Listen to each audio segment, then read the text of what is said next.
Series on faith because I believe that it's going to take faith for us to be able to accomplish the things that God has for us, even the assignment that He has upon our lives.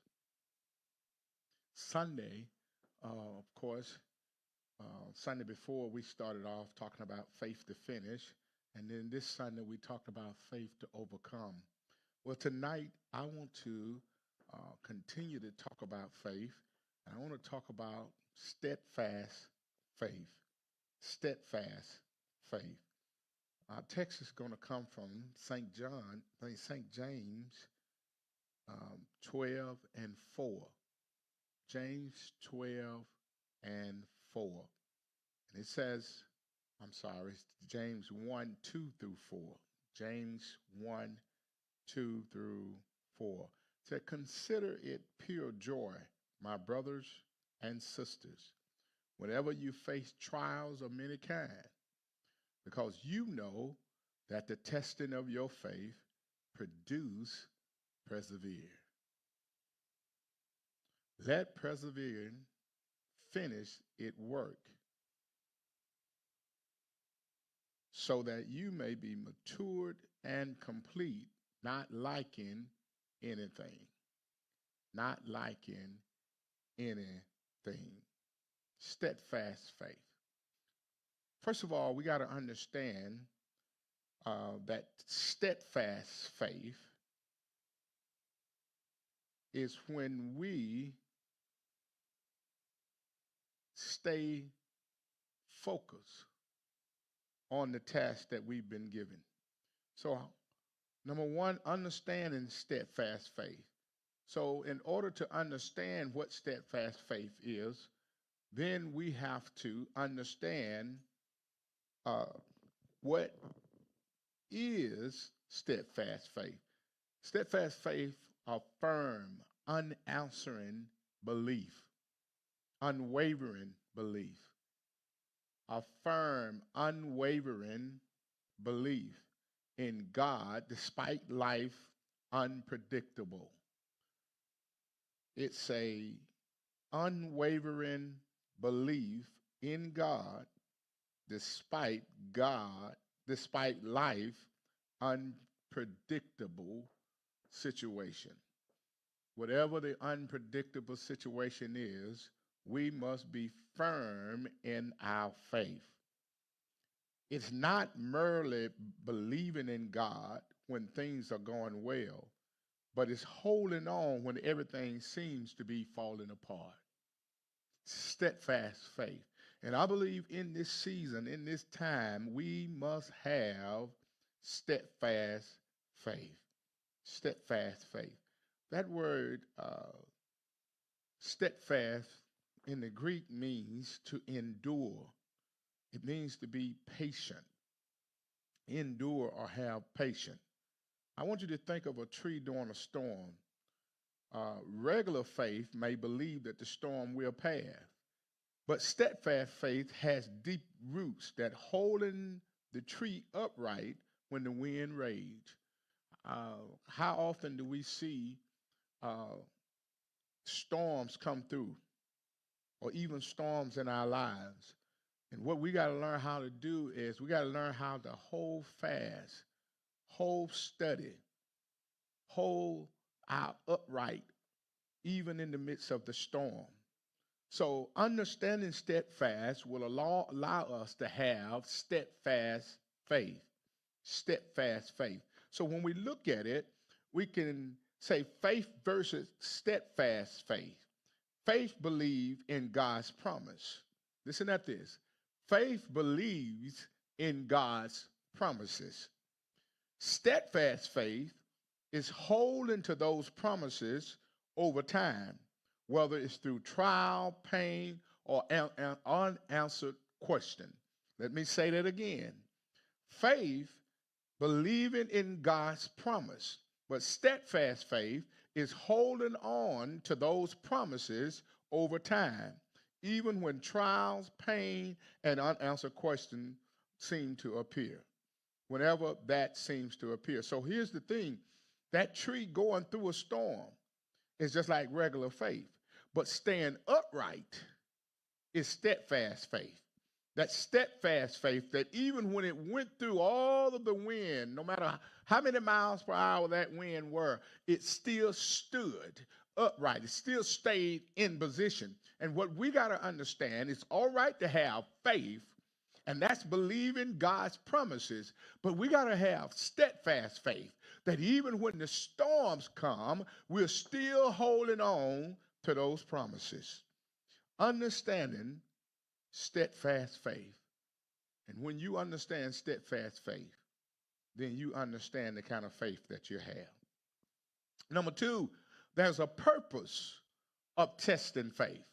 You got to understand, and I stated this on Sunday as well, but you got to understand that there are tests that we go through, and those tests that we go through, those trials that we go through, they're here to make us, to mature us, to build us, to make us better than we were before the test. So the purpose of testing faith is for the trials, and trials are not punishment. And I've said this often, that we ought to welcome trials because trials builds us. And you got to understand that trials are not punishment. Trials are the tools in God's hand for shaping our character.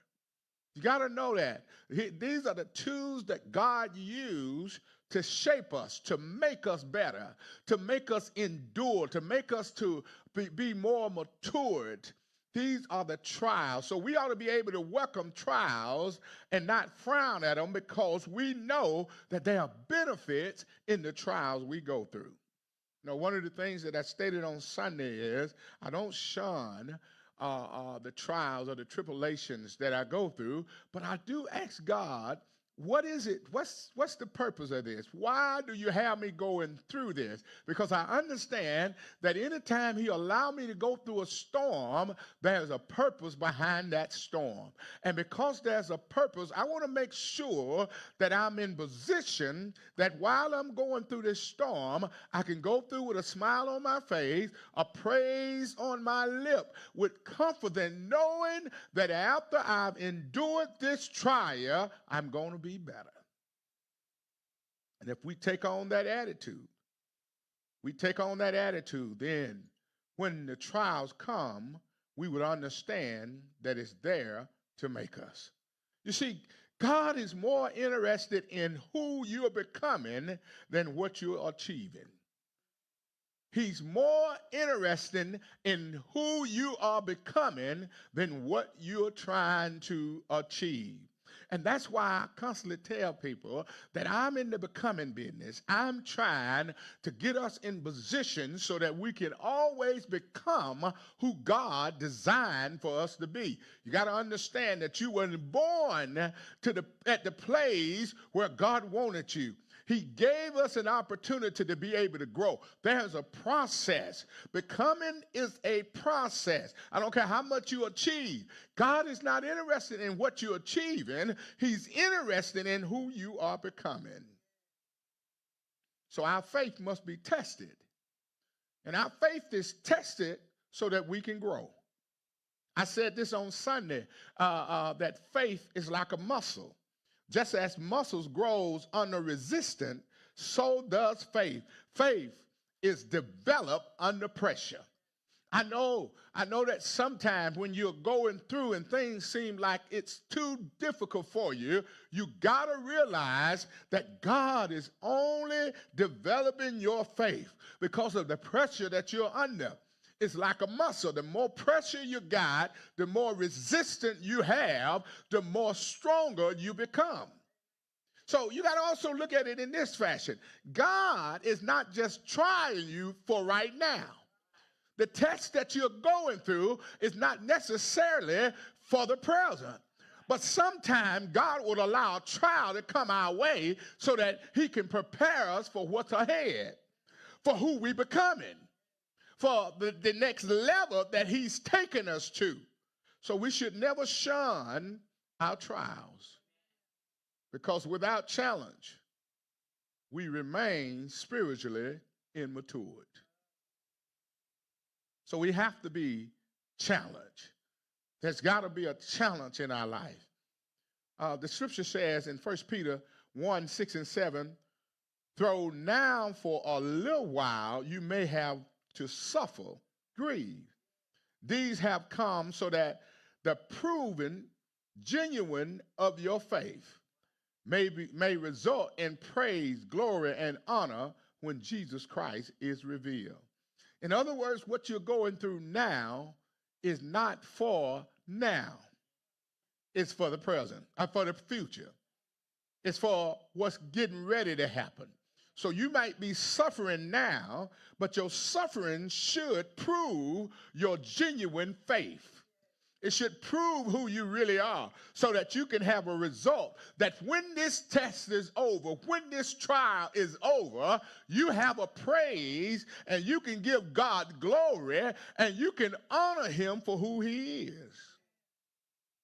So I want you to understand that when you understand the steadfast faith, and then you understand the purpose of your testing of your faith, then there's the characteristic of a steadfast believer. The characteristics of a steadfast believer. A steadfast believer endures through adversary. They don't quit when things get difficult. And the truth of the matter is, I'm seeing this too often among believers. And what I'm concluding is that they are believers, but not steadfast believers. Because steadfast believers understand that their faith is what caused them to endure. In other words, they depend on what they know work for them. I stated this on Sunday as well, that your faith goes before you. It see it before it happened. And that's why we can stand steadfast on faith, because faith is working on my behalf. And because it's working on my behalf, I know it's going to work for me. It's going to work for me. So I have to have the characteristic of a steadfast believer. I got to endure through adversary. I got to have a mind that I'm not going to quit when it gets difficult. Not only do steadfast believers have endurance, but they trust without answers. In other words, I don't know what the results of this gonna be, but I'm trusting God that it's gonna work in my favor. They gotta continue to believe even without full understanding. I don't fully understand what's happening, but I'm still trusting God. And the reason why I'm still trusting God is because I've seen what he can do. And I've seen him bring me out of some things that are a whole lot more difficult than this. I've seen him develop me when I didn't know how to get developed. I'm trusting him without an answer. The other thing of a steadfast believer, the characteristic is there's joy in the trial. So let me ask you a question. How do I turn my trials into joy? How do I be joyful in the midst of a trial? Not because of pain, but because of the purpose. I understand the purpose of why I'm going through. Now that I know that this faith, this steadfast faith that I have, is developing me.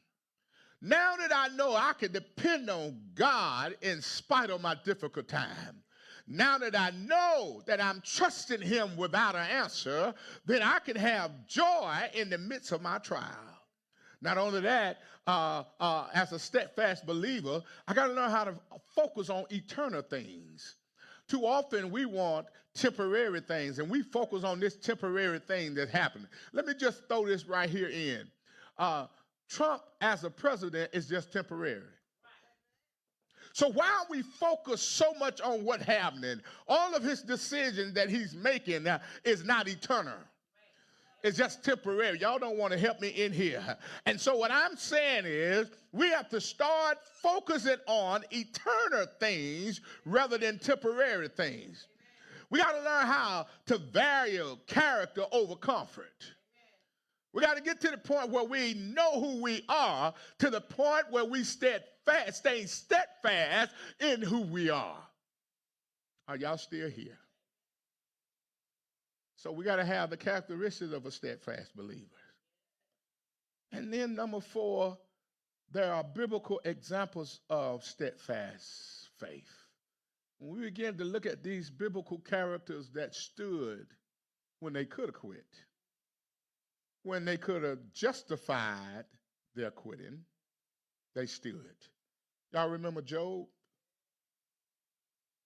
Job learned how to worship even in his loss. Lost everything, but he had faith. He still had faith in God. How do you still have faith when you lost your children? How do you still have faith when you lost everything that you worked for? He stood steadfast. He was steadfast. In other words, he understood purpose. In other words, he depended more on God than the things. And that right there ought to be an example for all of us. We should not get so caught up on things that we lose focus on God. Because when you have God, like Job lost everything, but the Bible said God gave him double for everything that he lost. In other words, because of his faith and him being steadfast in his faith, it produced more than he had before. This is what Job said. Though he slay me, yet will I hope in him. Though he slay me, yet will I hope in him. I'm going to be steadfast. I don't understand this process that he got me in right now, but I'm going to still stay steadfast. I still believe. My faith's still working for me. I'm still going to have joy in this trial. I'm still going to trust him, but although I don't have an answer for it, I don't have an answer why you take all of my children at the same time. I don't have an answer why you take away everything that I worked so hard for. I don't understand, but I have chosen to endure through every adversary. I have chosen to keep going even in the midst of difficult times. Job says, I'm going to have faith that I can worship even in my loss. And then that was Abraham. Abraham had faith that waits. Job had faith that worshiped in loss. But Abraham had faith that waits. Listen at this. God gave him a promise that he was going to have a son, but it took 25 years for the promise to come to pass. 25 years before he could see Isaac, after the promise had given. You know, I stated to you some time ago that God don't go through a process. Whenever he speak it, it happened then. We go through the process to see the manifestation. But when God speak it, it's already done. In other words, he start at the end and come to the beginning, where we start at the beginning and go to the end. And that's why we can keep trusting him, because he's already worked it out. But listen at what he said. He said, he did not waver through unbelief regarding the promises of God. How do God give you a promise and then wait 25 years? But here it is. Abraham said, I didn't waver. I didn't doubt God. I didn't give up on God. I didn't quit on God, all because I know what God can do. In other words, this ain't the first promise that he made to me. This ain't the first time that he came through for me. And because it's not the first time, I'm still steadfast in my faith. Abraham had faith that wait. And then there's Paul. Paul had faith that endured suffering. He had faith that endured suffering. Listen at Paul here. Paul was in prison. He was beaten. He was shipwrecked. Paul was beaten. He was in prison. He was shipwrecked. Paul was beaten, thrown in prison, and shipwrecked. Yet he say, I fought the good fight. I finished my race, and I've kept the faith. He's been beaten. He's been imprisoned. He's been shipwrecked. But listen at this enduring faith. Listen at this faith that endured suffering. He said, I fought a good fight. I finished my race. And here's the key, I kept the faith. In other words, he said, in the midst of my fight, I gave it my best. And I finished what I started. And in the midst of me fighting and finishing, I kept the faith. I didn't waver. Let me see, can I put it like this? He said, in my fight,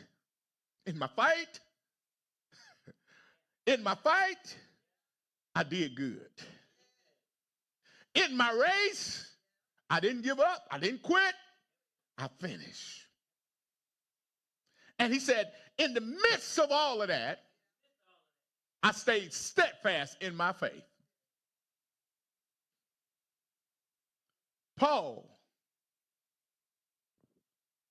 had faith that endured suffering.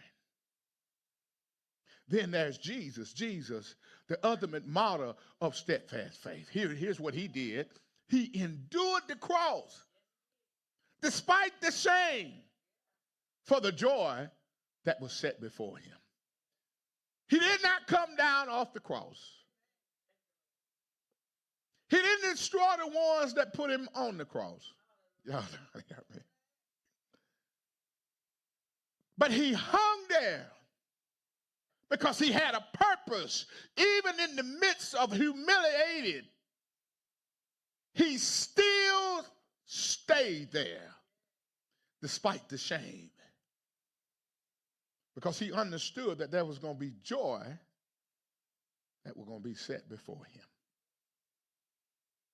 These are the biblical examples of the men that stood steadfast in their faith. But here's the deal. After you stand, after you understand the purpose of the testing, and after you understand steadfast faith, then there is a result of steadfast faith. And the result of steadfast faith is that now I'm better. In other words, I'm more spiritual mature. Because I understand that in James 1:4, he said that ye may be mature and complete. Because I stayed steadfast, I'm spiritual matured now. I can complete some work. See, immature people don't finish. Immature people quit on the way. They don't stay committed. Their character is not representable to be used. And so what I'm saying is, when we become spiritual matured, we're able to stand. Not only that, steadfast faith gives you the result of Christ-like character. The Bible says in Romans 5, 3 through 5, suffering, persevere, character, and hope. Listen at this. Suffering equals persevering. Persevering equals character, and character equals hope. Let me say it like this. Suffering produce persevering. Persevering produce character. And character produce hope. That's Christ-like character. This is the result of not quitting, not throwing in the towel, not stopping in the midst of difficult time. But not only does it matures us, not only does it produce a Christ-like character, but it produces powerful witness. A believer who holds firm, glorify God, and encourage others. When you're steadfast, you got something to talk about. Somebody missed it, huh? When you're steadfast in your faith and you came through some things, then you can glorify God, but you also can be a witness to others about what God is capable of doing. I can encourage somebody and tell them, look, just hold on, baby. Hold on just a little while. There are some results that you're going to be very, very excited and proud of. Number four, eternal reward. Eternal reward. James 1 and 12 said, blessed is the one who preserves under trial. Who's preserved under trial. Here's my last point. Well, actually, I got two more. Try to make it in. I got about 5 minutes. So let me make it. Here's the deal. After we have the results of steadfast, then there's developing steadfast faith. How do I develop steadfast faith? I know the results of it. I understand the examples that others did. I understand the character of the steadfast believers. I understand the purpose of the testing of faith, and I understand steadfast faith itself. So how do I develop steadfast faith? Number one, you got to study the word. Psalms 119 and 105 said, the word strengthens our inner man. So we got to study the word. If we're going to become strong, if we're going to be developed, we gotta study the word of God. Number two, you got to practice daily surrendering. You know, one of the things that I've discovered as a believer is that we have too many folks that don't know how to surrender. You got to practice on this daily of surrendering, because faith grows when we lay down control. Let me say it again. Faith grows when we lay down control. Too often we want too many folks want to be in control. And a lot of them want to be in control, and they don't understand what it means to be in control. So faith grows when we lay it down. Number three, you got to stay in prayer, because prayer aligns our heart with God's will. Stay in prayer, because prayer aligns our heart with God's will. And number four, you got to remember his faithfulness. You got to know what God has done for you. And the truth is, he's been faithful to us. How often do we forget whether it's God or man that's been faithful to you? Somebody that's been faithful to you, you just ignore that and you take that for granted. A lot of times we take God's faithfulness for granted. See, when you journal answer prayers, what happened is it builds confidence. Okay, let me put it like this. When you write down when God answered your prayer, it builds your confidence. Sometimes, because maybe our age or because we have so much going on, sometimes you got to write some stuff down so that you can go back and read it and remember what God has done or what had happened in your life. And number four,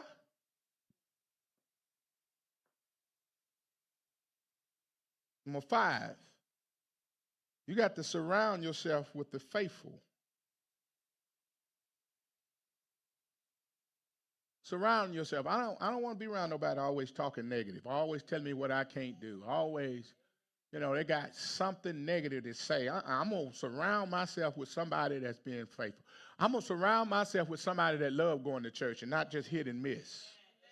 I'm going to surround myself with somebody that love God and love for God to strengthen them, love for God to feed them.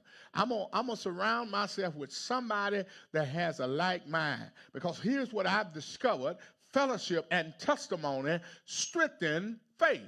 So I want to be around somebody that knows how to testify. In other words, they've been through a test. If you're surrounding yourself with somebody that's been through a test, they understand your testimony. But if they ain't never been through a test, they can't get with your testimony. Because only those of us that are going through tests have a testimony. So you got to surround yourself with somebody that's faithful. And number 6, you got to learn how to obey even when it's hard. See, faith is active trust. Let me say that again. Faith is active trust. Obedient, concrete belief. Let me say it again. Faith is active trust. Obedient, concrete belief.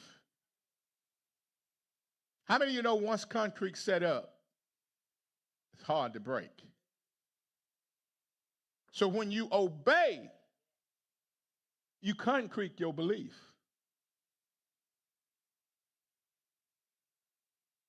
Now let's talk about some things that you need to practice. If you're married, you got to stay faithful when it's hard to love, even when you don't understand your spouse. You got to stay faithful. Even when folks telling you, I wouldn't do that.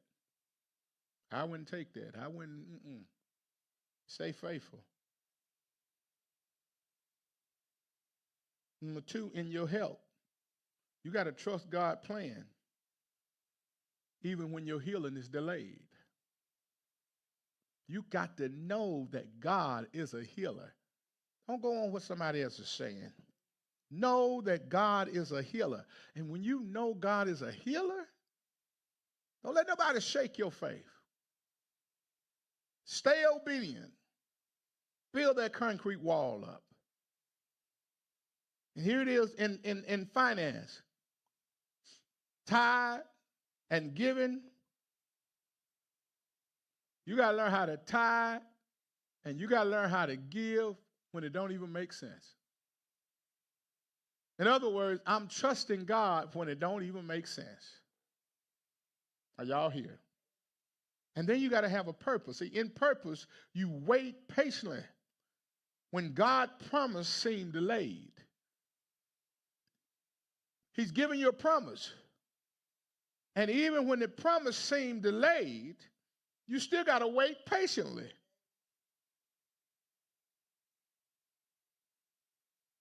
Can y'all just recall a season when your faith was severely tested?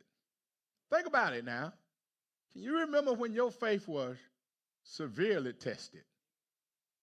Severely tested.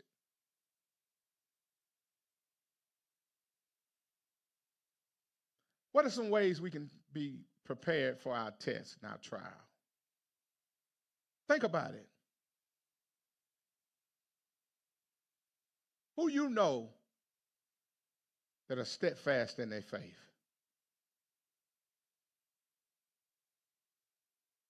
One of the key things is we got to stay steadfast.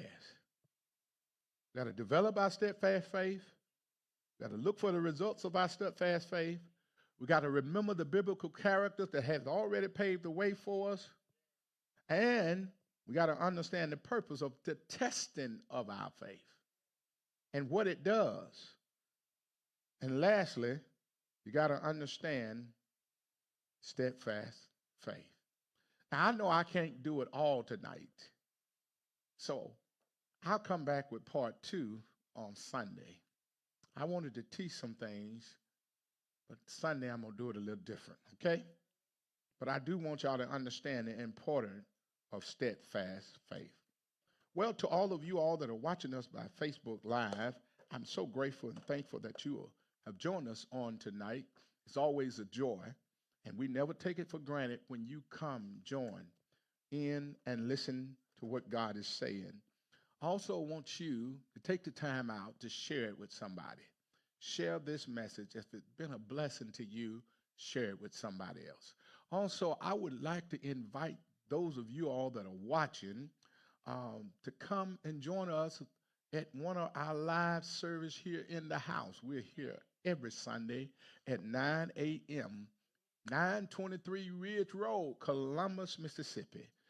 Except fourth Sunday. On fourth Sunday, of course, we're here at 8 o'clock. Every fourth Sunday, we're here at 8 o'clock. But every other Sunday, first, second, and third, we are here at 9 a.m., allowing God to do what he do. So I want to invite you to come and be a part of our ministry. God bless you, and may he forever keep you is our prayer. One of the other things that I want to share with you is that we're super excited this coming Sunday at 10 a.m. At the Charity Fairview Full Gospel Baptist Church. We will be celebrating our pastor's 44th anniversary. Amen. 44 years. And let me tell you something. He hadn't just been a preacher there, but he's had vision and he's kept the faith as well, because all you have to do is look around and see his work. How many of you know that if you stay in the faith, then others will be able to see your accomplishment? So we are super excited. You know, I get, and I'm often told this, that I get more excited about pastor's anniversary than I do my own, because I look and see how God then used him and where God then brought him. And it gives me excitement, because if God can do it for him, I know he can do it for us as well. So we are super excited about this Sunday at 10 a.m. as we celebrate Bishop McCarter's 44th anniversary. Once again, we thank God for you. Remember, united we stand, and with faith, all things are possible. Be blessed until next week. God bless you.